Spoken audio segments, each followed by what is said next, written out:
Manusia ini belajar dengan meniru gitu. Manusia belajar dengan meniru, by imitation.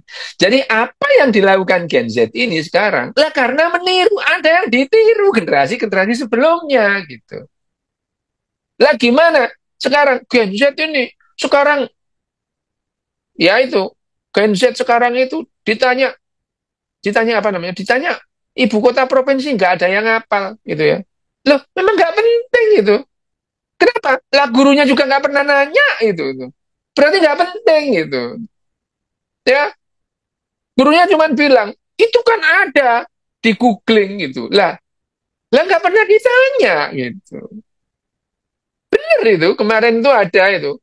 Dari 10 orang ditanya, ibu kota Jawa Timur, nggak ada yang tahu, ini orang Bandung gitu. Orang Surabaya ditanya ibu kota Jawa Barat juga nggak ada yang tahu gitu.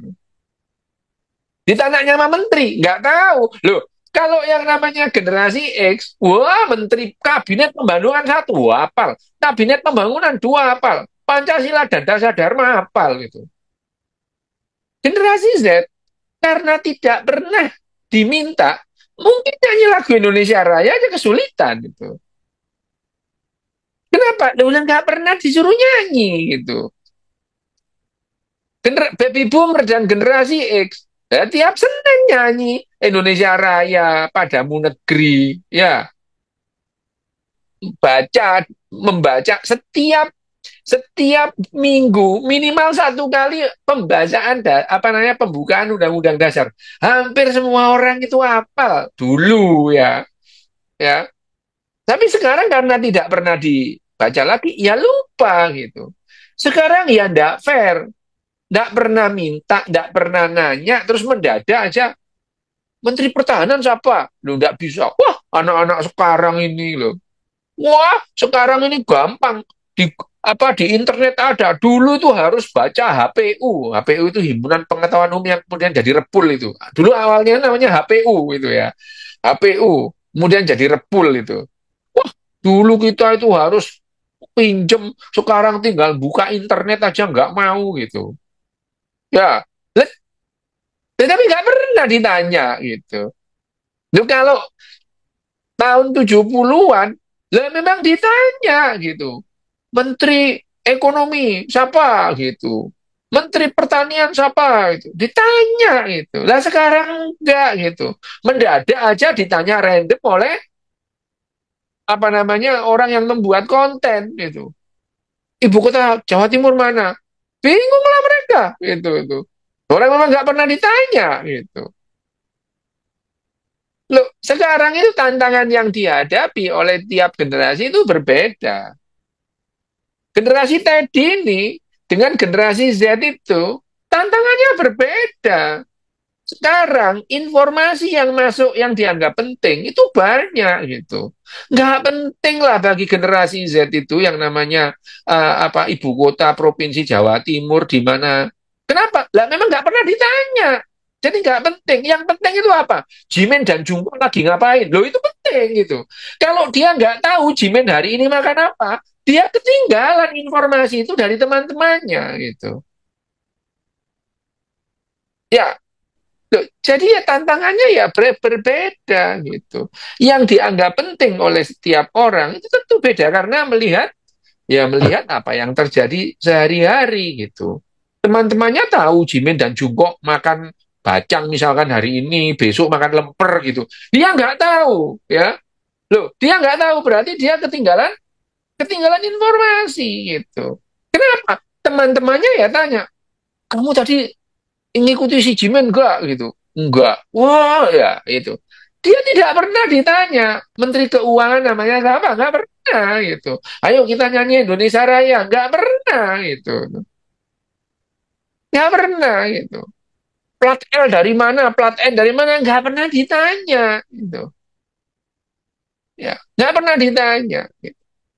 Dan sekarang mendadak ada kontainer, YouTuber kontainer itu ya orang yang konten itu kontainer gitu ya yang konten mendadak aja ada segerumbulan anak-anak SMA didatangin ditanyangin itu Ditatangin, terus ditanya gitu. Nggak bisa loh ya, ya mesti nggak bisa. Dibandingkan dengan dia dulu yang pelajaran PMP ada gitu ya.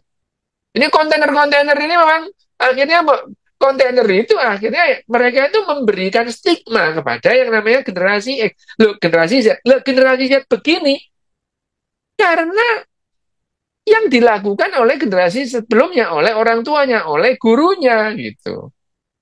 Lah gurunya nggak pernah nanya gitu. Malah gurunya ngajain TikTokan. Loh ya apa? Gurunya juga kontainer juga gitu. Loh, gurunya kontainer kenapa? Lah dari konten dia dapat duit. Loh, ya ini yang namanya akibat dari keadaan. Jadi artinya yang dilakukan gurunya dan muridnya sama itu. Cuman beda peran aja. April dan Pak Ribut itu kan ya tiap hari ya memang beda. Pak Ribut guru, April itu murid gitu. Tapi pada saat dia di TikTok, ya di YouTube, ya sama mereka kontainer gitu. Ya, ya itu. Nah, ini yang ini yang sering terus kemudian generasi Z itu dikeluhkan. Generasi Z kok gini, generasi Z kok gitu. Lah kamu yang ngasih contoh gimana itu. Ya, memberikan contoh. Kenapa? Dia tidak pernah ditanya. Wah, misalnya itu ya, tidak tanya itu. Kalau dulu kalau ditanya MKS dan CGS singkatannya apa gitu. Satuan itu ada MKS, ada CGS. Apa MKS? Duh, anak sekarang bingung gitu. Bingung gitu. Bahkan ada gubernur apa namanya? Gubernur Jawa Barat.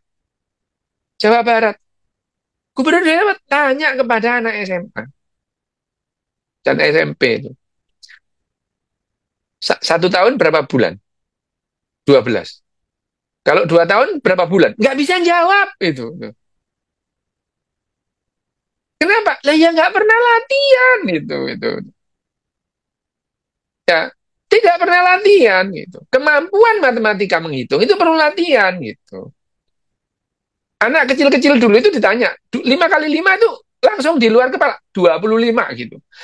Tidak, itu bukan ilmu matematika, itu ilmu hafalan gitu.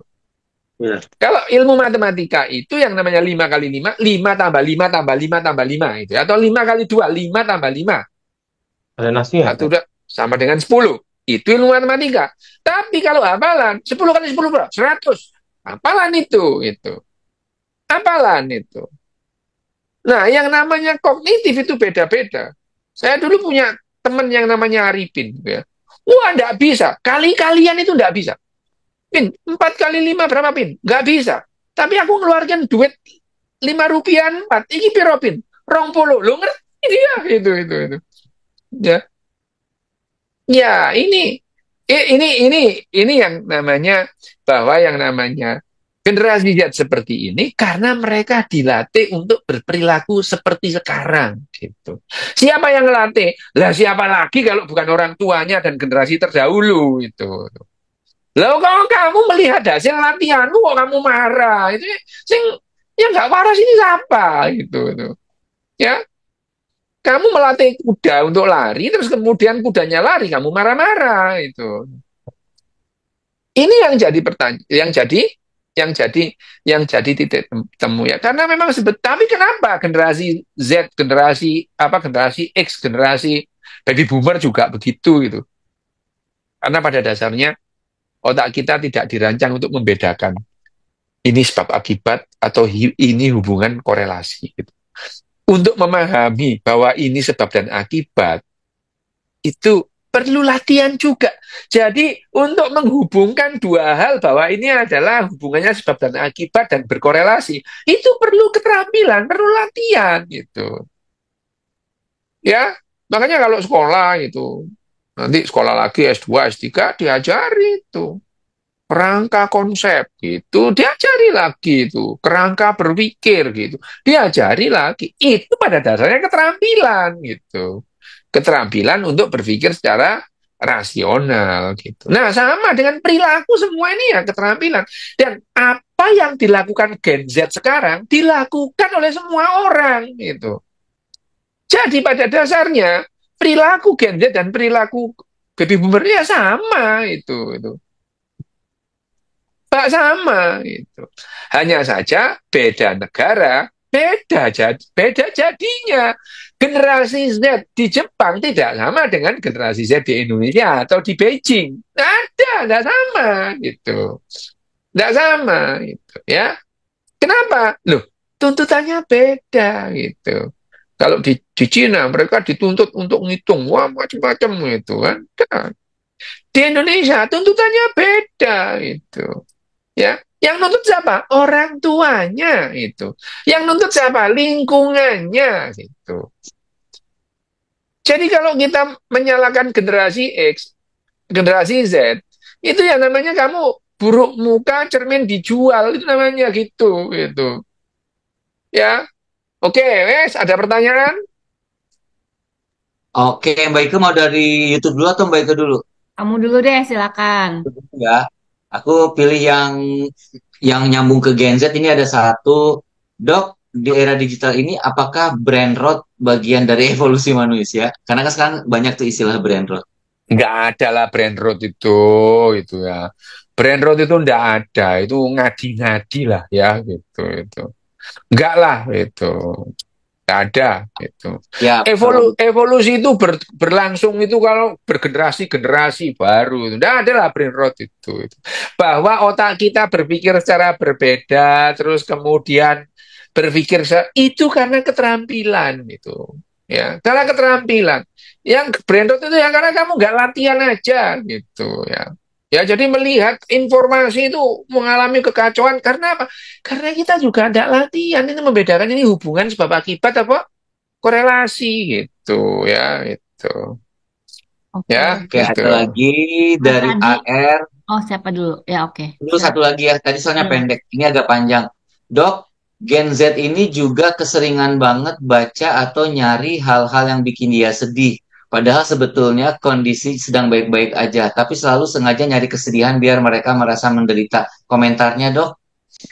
Mana ada sih orang biar merasa menderita ya ndak ada lah ya gitu. Bahwa terus kemudian melek kalian nggak usah lah kamu nonton drama Korea juga membi nangis-nangis gitu. Habis itu beringas-beringis gitu ya.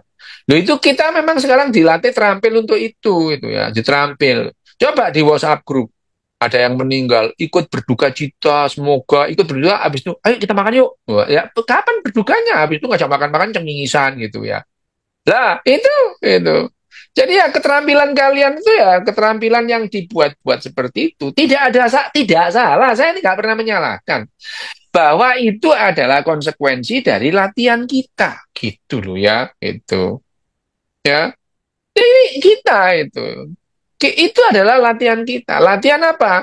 Latihannya tadi itu. Barokah, Uwi, Umrik, langsung itu. Sebetulnya dulu generasi baby boomer, generasi X itu nggak kenal dari Barokah, Uwi, Amrik itu ya nggak kenal itu. Happy Milad ya nggak kenal gitu. Happy Milad loh. Orang Arab bingung, orang Inggris nggak ngerti gitu ya. Loh ya, Happy Milad. Loh, apa Happy Milad itu? Orang Arab nggak ngerti. Orang Inggris bingung, apa ini? Gitu ya. Itu gaya aja pokoknya itu ya. Nah, yang gini-gini tuh tidak disadari bahwa yang namanya baby boomer dan generasi X dulu juga nggak melakukan itu gitu. Ya, malah baby boomer itu sekarang itu. Baby boomer tahun 70, generasi X tahun 70 kalau ada orang tahun selamat ulang tahun ya, semoga panjang umur itu ya. Selamat panjang umurnya. Itu semua seragam, tapi sekarang di WhatsApp grup lah selamat apa? Selamat mensyukuri hari kelahiran tuh. Wah, ampun lah. Selamat mensyukuri. Ya, mensyukuri juga siapa? Aku nggak mensyukur kok gitu ya. Selamat mensyukuri hari Maulud apa sih ya orang-orang ini ya, tapi ya tidak apa-apa juga gitu ya.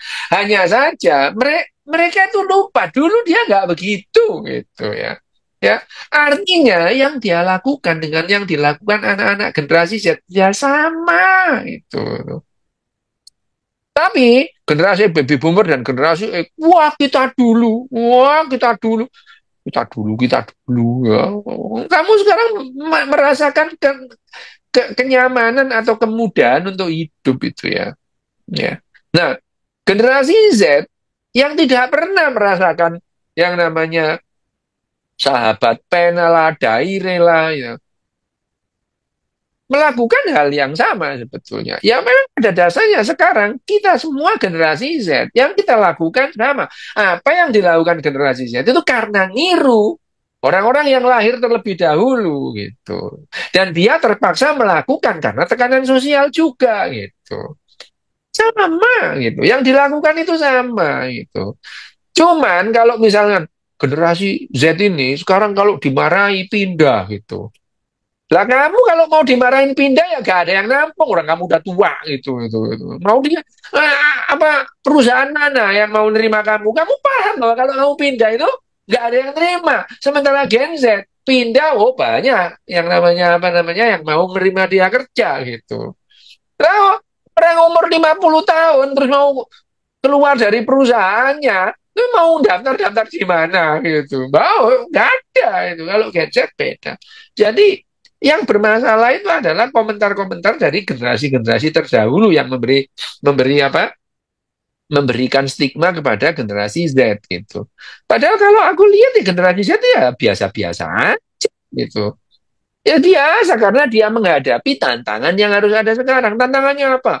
Mereka harus paham nih, Jimin dan Jungkook lagi ngapain gitu ya. Gitu. Nggak tahu gitu.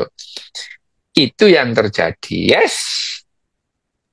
Oke, thank you Mas. Ini ada lagi dari Kak Sandy. Mau Ya.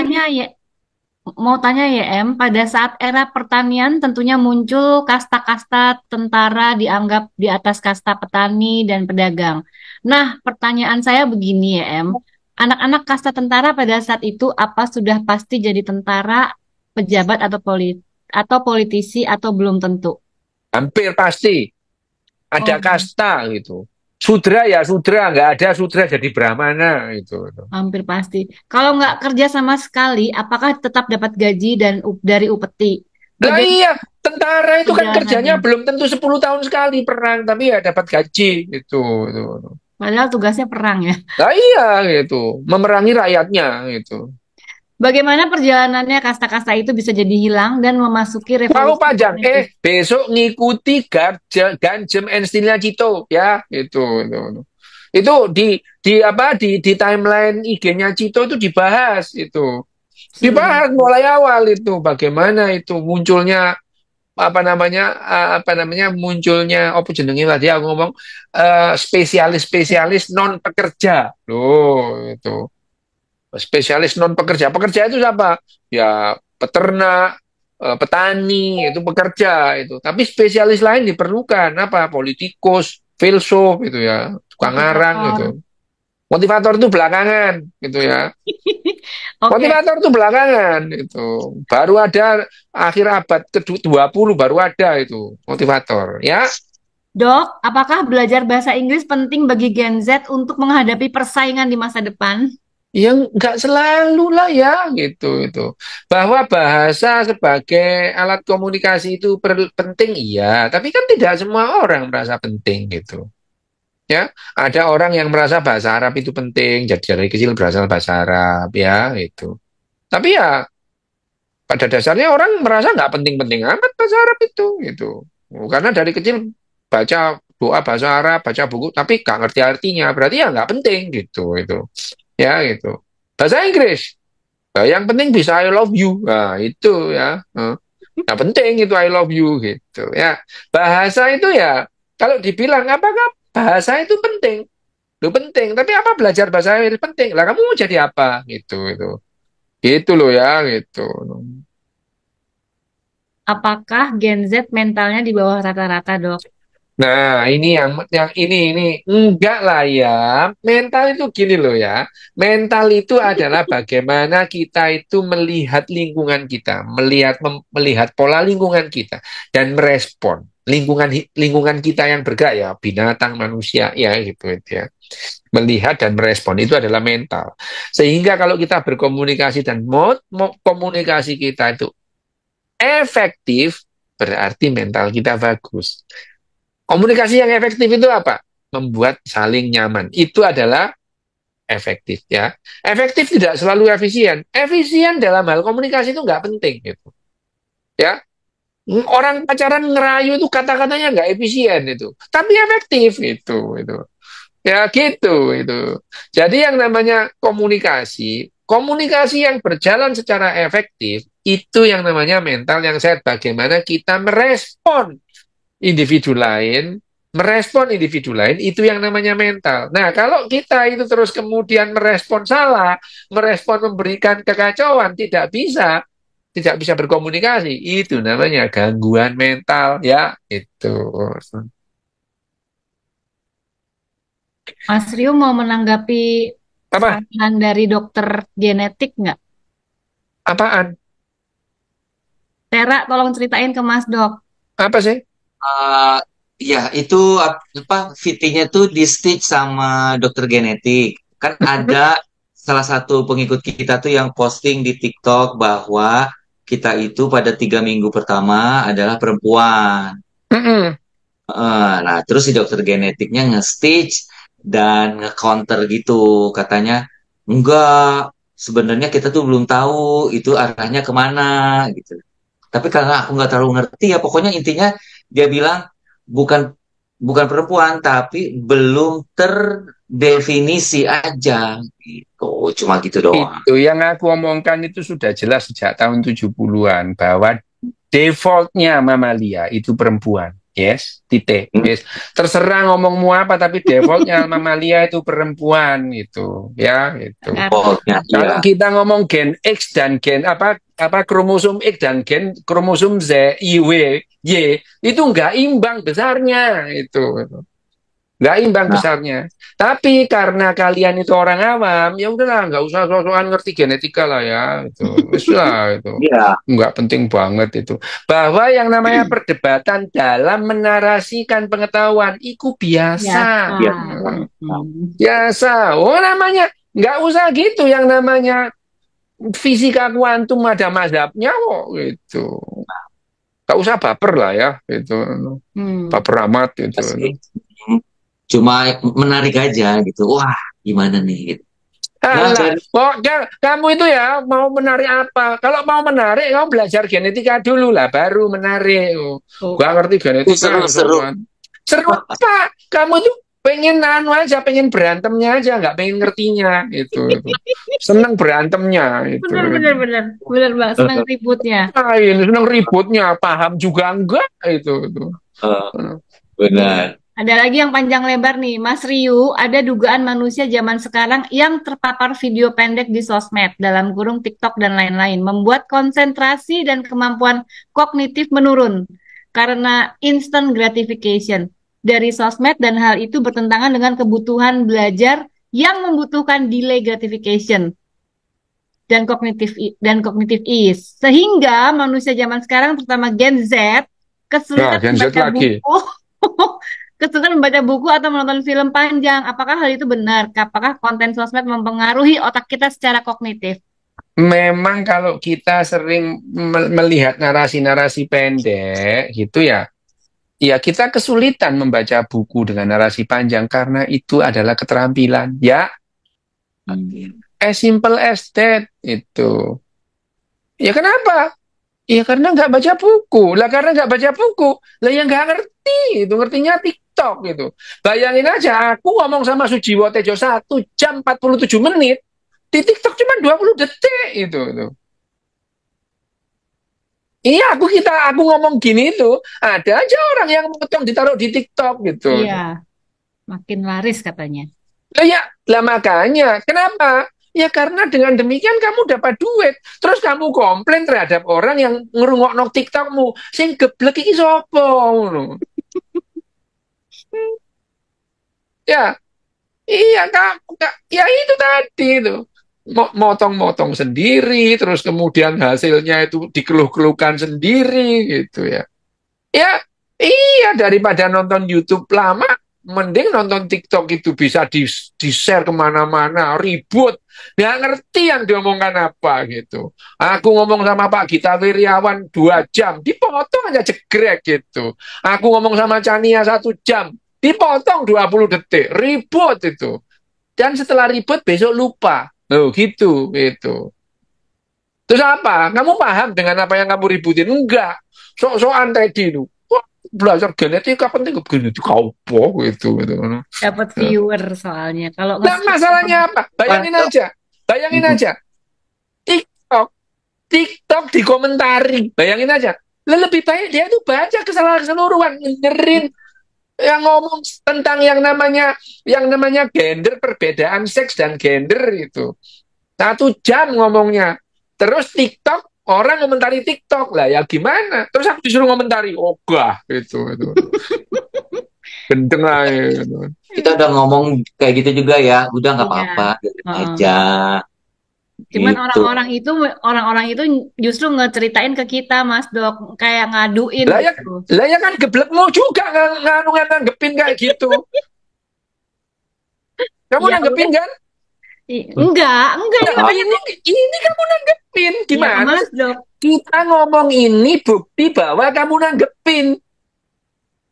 Kalau kamu nggak nanggepin, nggak ada pertanyaan ini di sini. Gitu. Ini di sini bacain yang nulis di sini juga kilo. Iya, kamu nanggepin. Makanya ada. Kalau kamu nggak nanggepin perkataan itu, nggak ada ini dialog ini. Itu. Jadi yang Penasaran. geblek sopo gitu. Aku sampai bahing aku. Emosi ya Royke.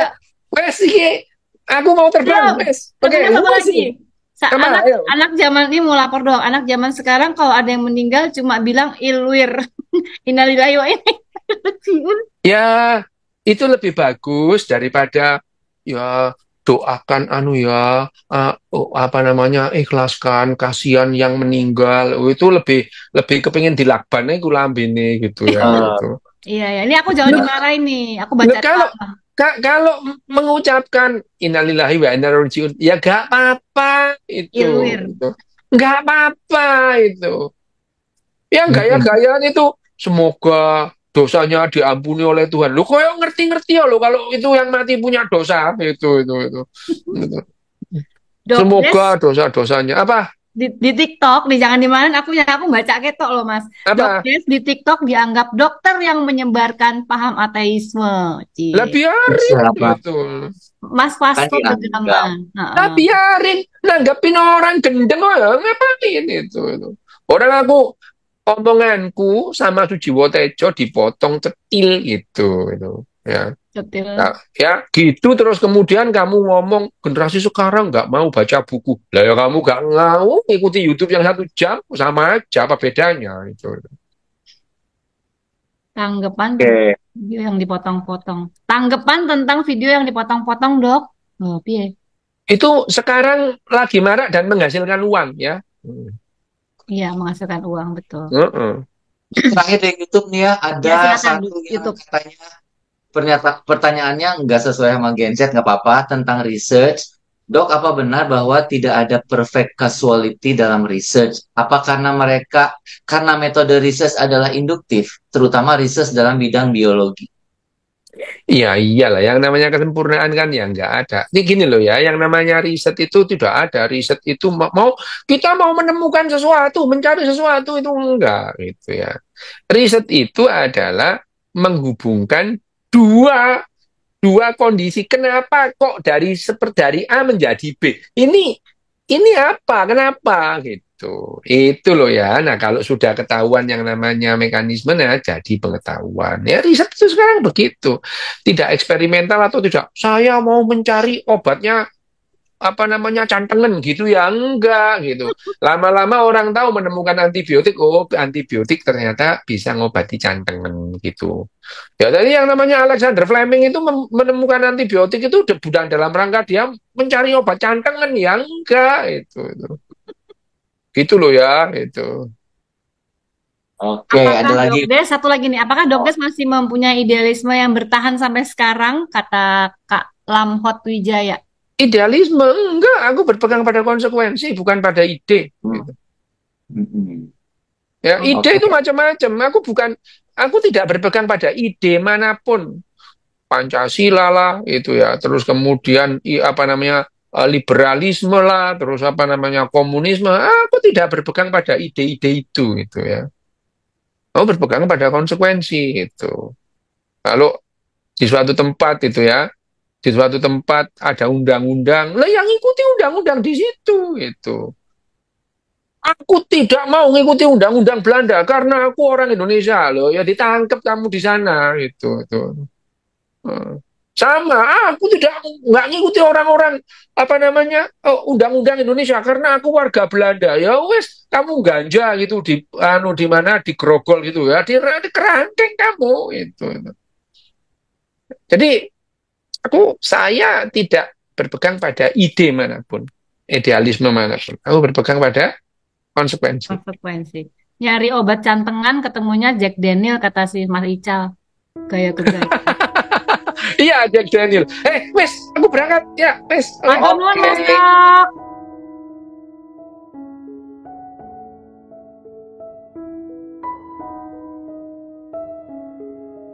Buku The Selfish Gene, Gen yang Egois karya Richard Dawkins.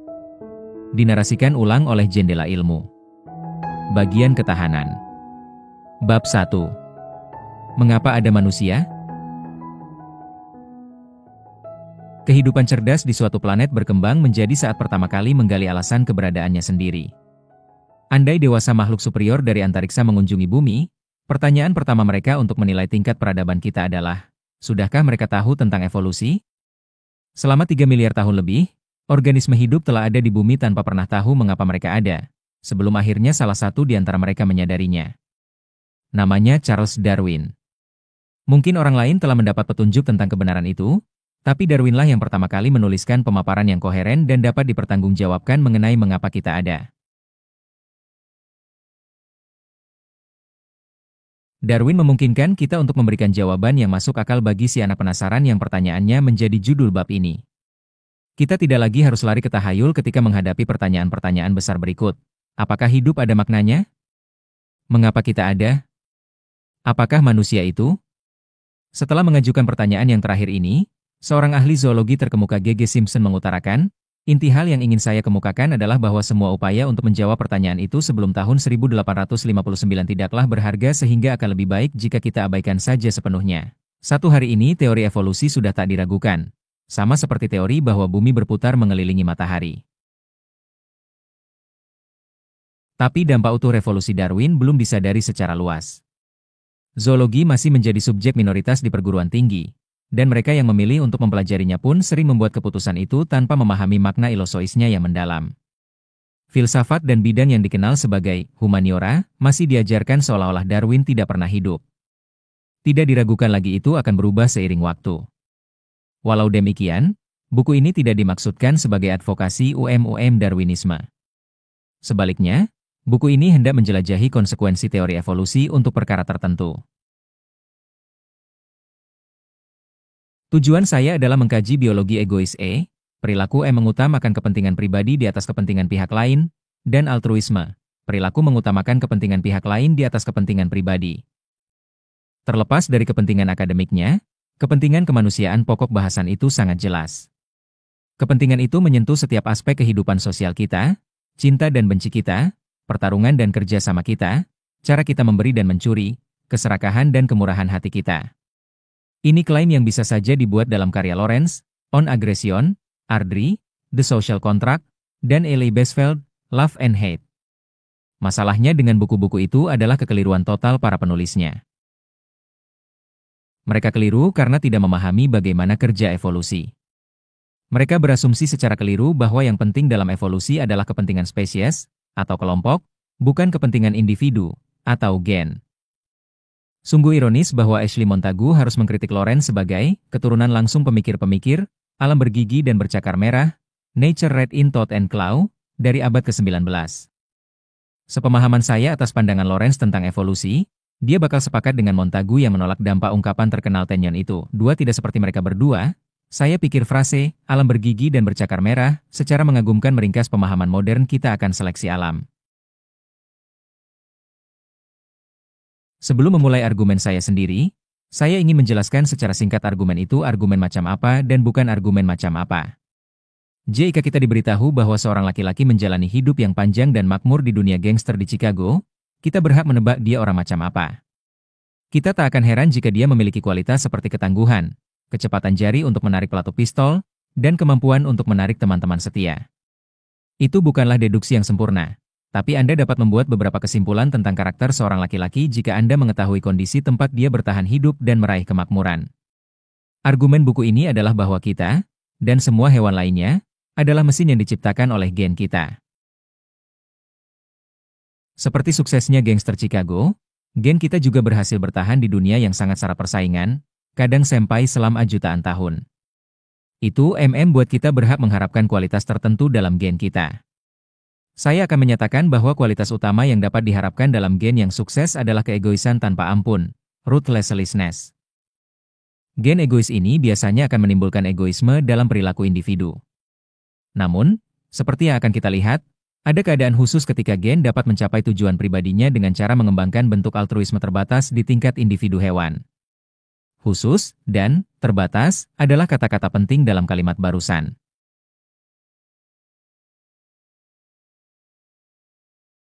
Walaupun kita sangat ingin percaya yang sebaliknya, cinta universal dan kesejahteraan spesies secara keseluruhan adalah konsep yang sama sekali tidak masuk akal secara evolusioner. Maka kita kembali ke perkara yang ingin saya tegaskan, tentang apa yang bukan maksud buku ini. Saya tidak menganjurkan moralitas yang didasari evolusi. 3 yang ingin saya jelaskan adalah bagaimana segala sesuatu berevolusi. Saya tidak memberitahu bagaimana kita manusia harus berperilaku secara moral. Saya menekankan itu karena saya terancam disalahpahami oleh banyak sekali orang yang tidak bisa membedakan pernyataan keyakinan mengenai apa yang terjadi dan pembelaan atas apa yang seharusnya terjadi. Saya sendiri merasa bahwa masyarakat yang hanya didasari hukum gen universal yang egois tanpa ampun akan menjadi masyarakat yang sangat buruk. Namun, sayangnya, sebesar apapun kita menyesalkan sesuatu, itu tidak akan menghilangkan keberadaannya. Buku ini terutama dimaksudkan untuk menjadi bacaan yang menarik, tapi jika Anda ingin menarik moral darinya, bacalah sebagai suatu peringatan.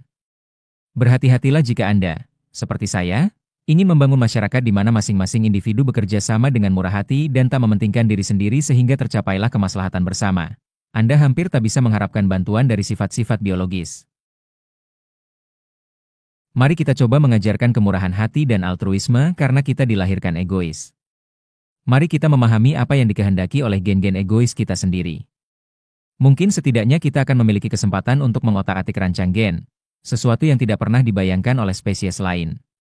Sebagai konsekuensi pernyataan tentang ajar mengajar itu, sangatlah keliru, meski kekeliruan ini sangat lazim, untuk menyangka bahwa sifat warisan genetis dengan sendirinya sudah tetap dan tak dapat diubah.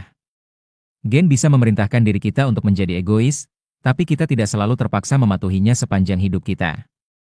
Mungkin saja kita lebih sulit untuk belajar altruisme ketimbang kalau kita diprogram secara genetis untuk menjadi altruistis. Di antara hewan, manusia menjadi unik karena didominasi oleh budaya dan pengaruh lain yang dipelajari dan diwariskan. Beberapa orang mengatakan bahwa budaya begitu penting sehingga gen, entah egois atau tidak, hampir tidak relevan untuk memahami sifat manusia. Sebagian lain tidak setuju. Itu semua tergantung pada di mana posisi Anda dalam perdebatan antara alam versus pengasuhan, nature versus nurture, sebagai penentu sifat manusia. Dan ini membawa saya ke hal kedua yang bukan merupakan maksud buku ini. Buku ini bukanlah pembelaan terhadap salah satu posisi dalam kontroversi alam pengasuhan. Tentu saya punya pendapat tentang hal itu, tapi saya tidak akan mengungkapkannya kecuali sejauh itu tersirat dalam pandangan atas kebudayaan yang akan saya utarakan di bab terakhir. Gen ternyata benar-benar sama sekali tidak relevan bagi penentuan perilaku manusia modern. Jika kita benar-benar merupakan yang satu-satunya di antara hewan dalam hal ini, setidaknya kita masih bisa mempelajari hukum yang mengecualikan kita. Dan jika spesies kita tidak seluar biasa yang kita kira, maka semakin pentinglah bagi kita untuk mempelajari hukum itu. Hal ketiga yang bukan merupakan maksud buku ini adalah pemaparan deskriptif rinci mengenai perilaku manusia atau spesies hewan lainnya. Saya akan menggunakan rincian faktual hanya sebagai contoh ilustrasi. Saya tidak akan mengatakan, jika Anda melihat perilaku monyet, Anda akan mendapatinya sangat egois sehingga kemungkinan perilaku manusia juga egois. Logika argumen, gangster Chicago, saya agak berbeda. Tepatnya seperti ini. Manusia dan monyet telah berevolusi melalui seleksi alam. Jika Anda melihat cara seleksi alam bekerja, sepertinya terlihat bahwa apapun yang telah berevolusi melalui seleksi alam haruslah egois. Oleh karena itu, kalau melihat perilaku monyet, manusia, dan semua makhluk hidup lainnya, kita mesti mengharapkan akan mendapati bahwa memang perilaku semua makhluk hidup itu egois. Bila perkiraan kita ternyata salah, bila ternyata perilaku manusia benar-benar altruistis, maka kita akan dihadapkan dengan sesuatu yang membingungkan, sesuatu yang perlu penjelasan. Sebelum melangkah lebih jauh, kita memerlukan definisi. Suatu entitas, seperti monyet, dikatakan altruistis jika berperilaku sedemikian rupa untuk meningkatkan kesejahteraan entitas lainnya dengan mengorbankan kesejahteraan sendiri. Perilaku egois memiliki efek sebaliknya. Kesejahteraan, welfare, definisikan sebagai kemungkinan bertahan hidup, bahkan jika efeknya terhadap peluang hidup dan mati yang sesungguhnya sangat kecil sehingga seolah bisa diabaikan. Salah satu konsekuensi mengejutkan versi modern teori Darwin adalah pengaruh-pengaruh kecil yang tampaknya sepele terhadap kemungkinan untuk bertahan hidup dapat berdampak besar kepada evolusi.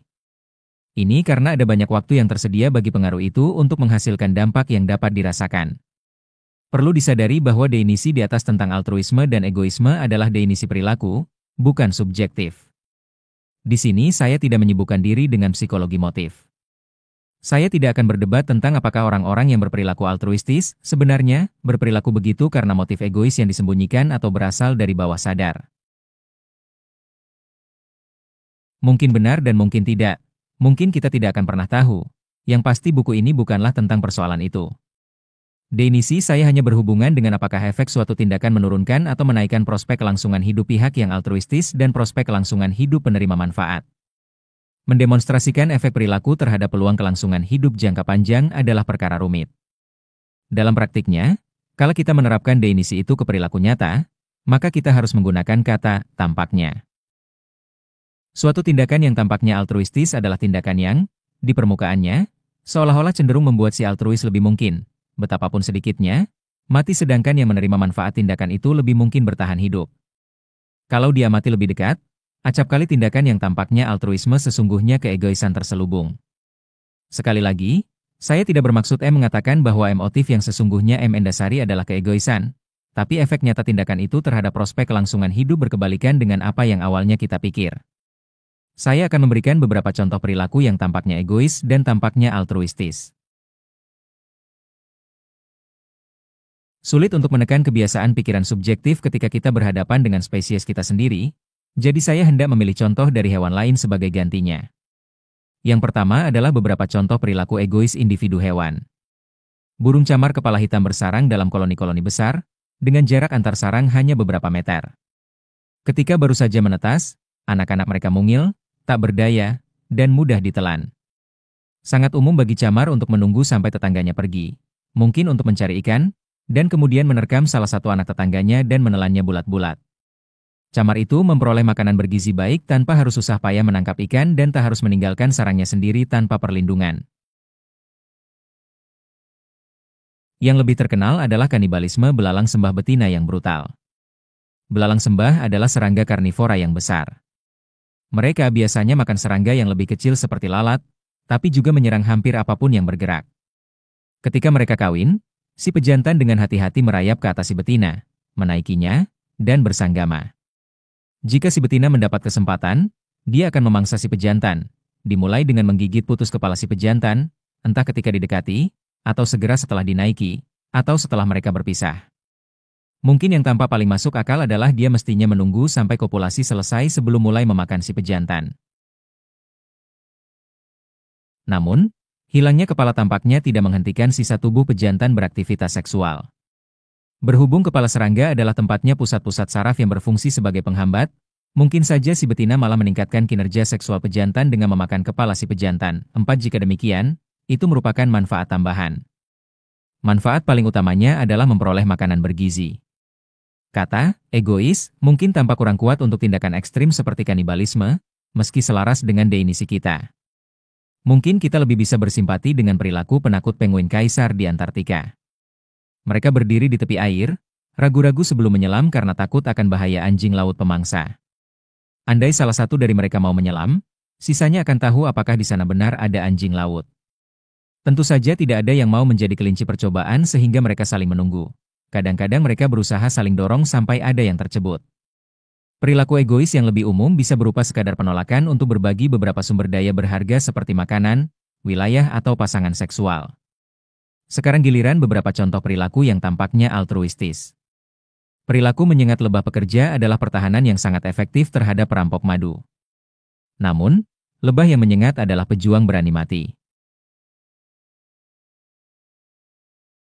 Ketika lebah menyengat, organ dalam vitalnya biasanya terrobek hingga keluar dari tubuh dan lebah tersebut mati tak lama kemudian. Misi bunuh diri itu mungkin menyelamatkan stok pangan penting milik koloninya, tapi si lebah sendiri tidak ikut menikmati keuntungannya. Sesuai dengan definisi kita, ini adalah tindakan altruistis. Ingatlah bahwa kita tidak berbicara tentang motif sadar. Motif itu bisa ada atau tidak, baik dalam contoh ini maupun contoh keegoisan, tapi sama sekali tidak relevan dengan definisi kita. Mengorbankan nyawa untuk pihak lain jelas sesuatu yang altruistis, tapi begitu juga menanggung sedikit risiko demi pihak lain. Ketika burung-burung kecil melihat pemangsa seperti elang sedang terbang, mereka membunyikan kicau alarm yang khas, yang membuat seluruh kawanan melakukan tindakan mengelak yang tepat. Ada bukti tak langsung bahwa burung yang membunyikan alarm menempatkan dirinya dalam bahaya karena menarik perhatian predator. Itu hanya risiko tambahan yang kecil, tapi setidaknya sekilas memenuhi syarat sebagai tindakan altruistis menurut definisi kita. Tindakan altruisme hewan yang paling umum dan paling mencolok dilakukan oleh induk, terutama induk betina, terhadap anak. Para induk bisa mengerami telur, baik dalam sarang maupun dalam tubuh sendiri, merepotkan diri sendiri untuk memberi makan anak-anaknya, dan menanggung risiko besar untuk melindungi anak dari pemangsa. Ini salah satu contoh, banyak burung yang bersarang di tanah melakukan apa yang disebut pertunjukan pengalihan ketika pemangsa seperti rubah mendekat. Induk burung berjalan terpincang-pincang menjauhi sarang, mengangkat lemah satu sayap seolah-olah patah. Pemangsa menganggap ada mangsa yang lebih mudah sehingga beralih dari anak-anak burung.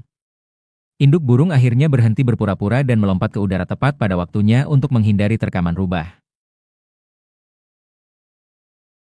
Si induk mungkin telah menyelamatkan nyawa para penghuni kecil dalam sarangnya, tapi dia membahayakan dirinya sendiri. Saya tidak berusaha untuk membuat kesimpulan dengan bercerita. Contoh-contoh yang terpilih bukanlah bukti serius untuk generalisasi yang pantas. Cerita-cerita itu hanya ditujukan sebagai gambaran apa yang saya maksud dengan perilaku altruistis dan egois di tingkat individu.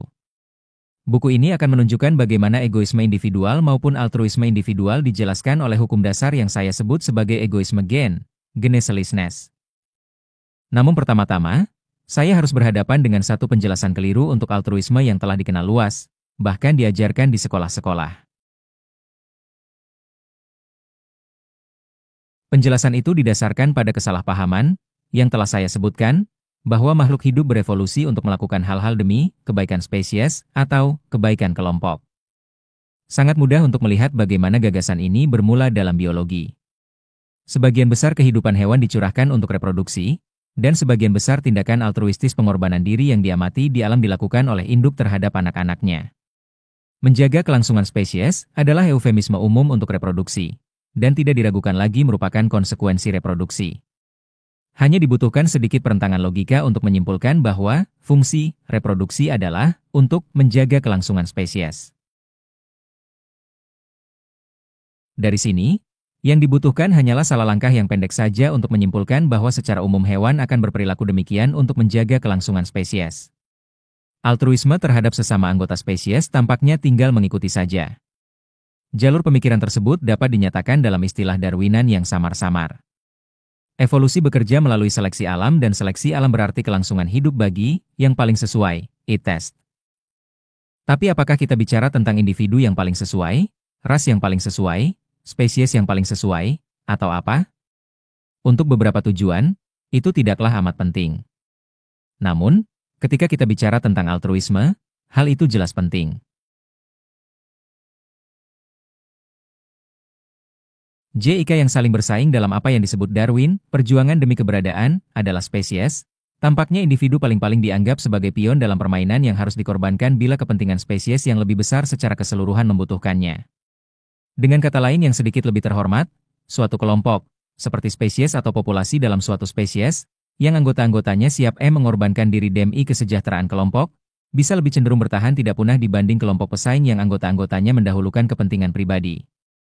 Oleh karena itu, dunia dipenuhi terutama oleh kelompok-kelompok yang terdiri atas individu-individu yang rela berkorban. Ini adalah teori seleksi kelompok, group selection, yang sekian lama dianggap benar oleh para ahli biologi yang tidak akrab dengan rincian teori evolusi, dan diperkenalkan kepada halayak dalam buku terkenal karya V.C. Wayne Edwards, dan dipopulerkan oleh Robert Ardrey dalam The Social Contract. Adapun teori alternatifnya yang ortodoks biasanya disebut seleksi individu, meski saya pribadi lebih suka berbicara mengenai seleksi gen. Jawaban cepat dari penganut seleksi individu bagi argumen di atas bisa jadi seperti berikut. Bahkan dalam kelompok altruis, hampir pasti ada minoritas yang menolak untuk mengorbankan diri. Jika ada satu pemberontak egois yang siap mengeksploitasi altruisme anggota lain, maka dia dengan sendirinya lebih mungkin bertahan hidup dan memiliki keturunan dibanding yang lain. Masing-masing keturunannya akan cenderung mewarisi sifat egoisnya. Setelah beberapa generasi dalam seleksi alam, kelompok altruistis akan dipenuhi individu-individu egois dan tak akan dapat dibedakan dari kelompok egois. Bahkan jika kita menerima kemungkinan kecil adanya kelompok yang awalnya altruistis murni tanpa pemberontak, sangatlah sulit untuk melihat apa yang bisa menghentikan individu-individu egois bermigrasi dari kelompok egois terdekat dan, melalui pernikahan silang, mencemari kemurnian kelompok altruistis. Penganut teori seleksi individu akan mengakui adanya kepunahan kelompok, dan bahwa kemungkinan kepunahan kelompok dipengaruhi oleh perilaku individu di dalamnya. Dia bahkan mungkin akan mengakui bahwa andai individu-individu dalam suatu kelompok dianugerahi kemampuan untuk melihat masa depan, mereka akan melihat bahwa dalam jangka panjang mereka lebih baik meredam keserakahan egois dalam rangka mencegah kehancuran seluruh kelompok. Berapa kali pernyataan itu dikatakan kepada kaum pekerja Inggris selama beberapa tahun terakhir? Namun kepunahan kelompok adalah proses yang lambat dibandingkan dinamika cepat kompetisi individual. Bahkan ketika kelompok perlahan-lahan dan secara tak terelakkan melemah, individu-individu egois bertahan dalam jangka pendek dengan mengorbankan individu altruis. Warga Inggris bisa jadi diberkati dengan kemampuan memandang ke depan, atau tidak, yang pasti evolusi buta terhadap masa depan. Walaupun teori seleksi kelompok ini hanya memperoleh sedikit dukungan dari jajaran ahli biologi profesional yang memahami evolusi, teori itu memang memiliki daya tarik intuitif yang besar. Generasi demi generasi mahasiswa zoologi terkejut kala masuk universitas dan menemukan bahwa teori itu bukanlah pandangan ortodoks. Mereka tidak bisa disalahkan, lantaran dalam diktat panduan guru Nufiel Biologi, ditulis untuk guru sekolah biologi tingkat lanjutan di Inggris, kita temukan yang berikut ini. Di antara hewan berderajat tinggi, ada perilaku berupa tindakan bunuh diri individual guna menjamin kelangsungan spesies. Penulis anonimnya tak sadar bahwa dia telah mengatakan sesuatu yang kontroversial. Dalam hal ini, dia mendapat kawan pemenang Nobel. Konrad Lorenz dalam On Aggression, bicara tentang fungsi perilaku agresif yang menjaga kelestarian spesies. Salah satu fungsi itu adalah memastikan hanya individu paling sesuailah yang diizinkan untuk berkembang biak. Ini contoh sempurna argumen yang berputar-putar, tapi yang saya tekankan di sini adalah bahwa gagasan seleksi kelompok begitu mendarah daging sehingga Lorenz, seperti halnya penulis Nufiel Guide, jelas tidak menyadari bahwa pernyataan-pernya bertentangan dengan teori Darwin ortodoks. Baru-baru ini saya mendengar contoh yang sama kocaknya dalam satu acara televisi BBC, yang biasanya sangat baik, tentang laba-laba Australia. Pakar, dalam program tersebut mengamati bahwa sebagian besar bayi laba-laba menjadi angsa spesies lain sehingga dia menyimpulkan, mungkin inilah tujuan sebenarnya keberadaan mereka, karena hanya sedikit yang dibutuhkan bagi spesies ini untuk bertahan hidup.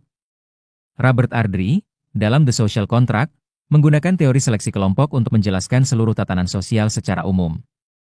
Dia jelas menganggap manusia sebagai spesies yang telah menyimpang dari kodrat hewaninya. Paling tidak, Ardrey telah gerjakan PRN-nya. Dia layak dapat pengakuan bahwa keputusannya untuk tidak setuju dengan teori ortodoks dilakukan secara sadar. Mungkin salah satu daya tarik terbesar teori seleksi kelompok adalah bahwa teori itu sepenuhnya selaras dengan cita-cita moral dan politik sebagian besar kita. Mungkin kita sering berperilaku egois sebagai individu, tapi pada saat-saat idealistik kita menghormati dan mengagumi orang-orang yang menempatkan kesejahteraan orang lain terlebih dahulu. Namun kita agak bingung mengenai seberapa luas kita ingin menafsirkan kata lain. Seringkali altruisme dalam kelompok sejalan dengan keegoisan antar kelompok. Inilah dasar serikat buruh.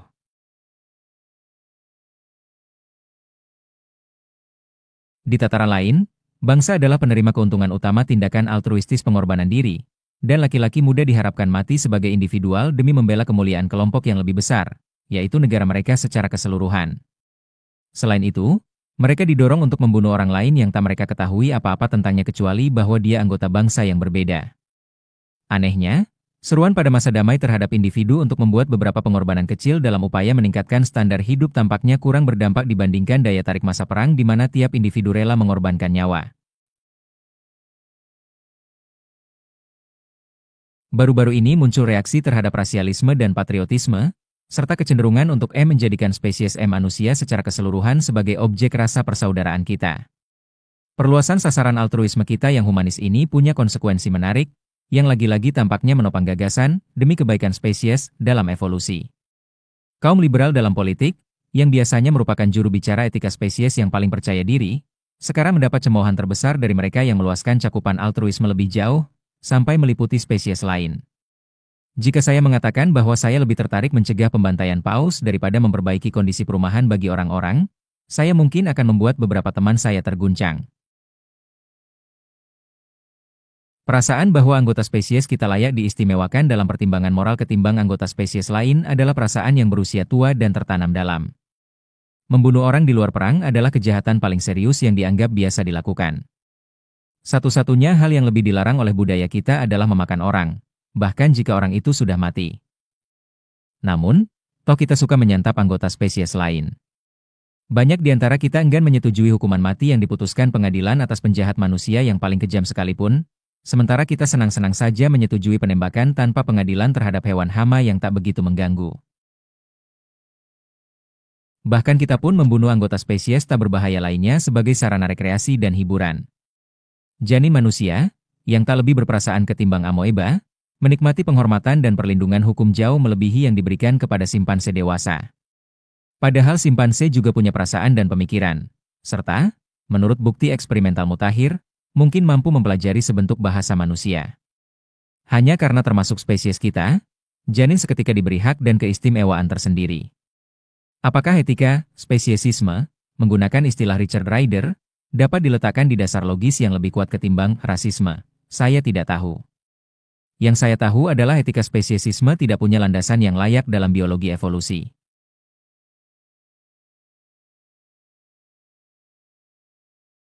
Kekisruhan dalam etika manusia mengenai di tingkat mana altruisme itu baik, keluarga, bangsa, ras, spesies, atau semua makhluk hidup, tercermin di kekisruhan yang sepadan dalam biologi, mengenai di tingkat mana altruisme diharapkan sesuai dengan teori evolusi. Bahkan penganut teori seleksi grup tidak akan terkejut saat mendapati para anggota satu kelompok berbuat jahat terhadap anggota kelompok lain. Dengan cara demikian, seperti serikat pekerja atau tentara, mereka mendukung kelompok mereka sendiri dalam perjuangan memperebutkan sumber daya yang terbatas. Tapi kemudian layak dipertanyakan bagaimana para penganut seleksi kelompok memutuskan tingkat mana yang penting. Jika seleksi berlangsung di antara kelompok-kelompok dalam spesies yang sama, dan antar spesies, mengapa tidak juga antara kelompok-kelompok yang lebih besar? Spesies-spesies dikelompokkan bersama menjadi genus, genus-genus menjadi ordo, dan ordo-ordo menjadi kelas. Singa dan antelop, keduanya anggota kelas mamalia seperti kita. Tidakkah seharusnya kita mengharapkan singa menahan diri supaya tak membunuh antelop demi kepentingan bersama mamalia? Tentunya mereka justru harus berburu burung atau reptil untuk mencegah kepunahan kelas. Tapi kemudian bagaimana dengan kebutuhan untuk melestarikan seluruh ilum vertebrata? Bisa saja saya mengajukan reductio ad absurdum untuk menunjukkan masalah-masalah dalam teori seleksi kelompok, tapi keberadaan altruisme individu masih harus dijelaskan. Ardrey melangkah jauh dengan mengatakan bahwa seleksi kelompok adalah satu-satunya penjelasan yang memungkinkan untuk perilaku seperti stotting, melentingkan tubuh ke udara dengan 4 tungkai menjulur lurus ke bawah, yang dilakukan Gazelle Thompson. Lompatan yang begitu kuat dan mencolok di depan pemangsa itu bisa kita samakan dengan kicauan burung yang dilakukan untuk memperingatkan kawanannya akan adanya bahaya, meski si pemberi peringatan justru menarik perhatian pemangsa. Kita bertanggung jawab untuk menjelaskan lentingan Gazelle itu dan semua fenomena serupa, dan itulah yang akan saya hadapi dalam bab-bab selanjutnya. Sebelum itu, saya harus membela keyakinan saya pribadi bahwa cara terbaik untuk melihat evolusi adalah melalui seleksi yang terjadi di tingkat paling rendah. Keyakinan saya itu sangat dipengaruhi oleh karya G.C. Williams, Adaptation and Natural Selection. Gagasan utama yang akan saya manfaatkan telah dinyatakan lebih dulu oleh A. Weismann pada pergantian abad ke-20, sebelum gen ditemukan, yaitu doktrinnya tentang kesinambungan plasma nutfah, continuity of the germ plas. Saya berpendapat bahwa unit dasar seleksi, dan dengan demikian unit kepentingan pribadi, bukanlah spesies, atau kelompok, atau bahkan individu, melainkan gen, unit hereditas. 5 Bagi beberapa pakar biologi mungkin ini awalnya terdengar ekstrim. Saya harap ketika mereka memandang sebagaimana saya maksudkan, mereka akan setuju bahwa pandangan itu pada dasarnya ortodoks, walaupun diungkapkan dengan cara yang asing. Argumen tersebut membutuhkan waktu untuk berkembang dan kita harus mulai dari awal, dengan asal-usul kehidupan itu sendiri.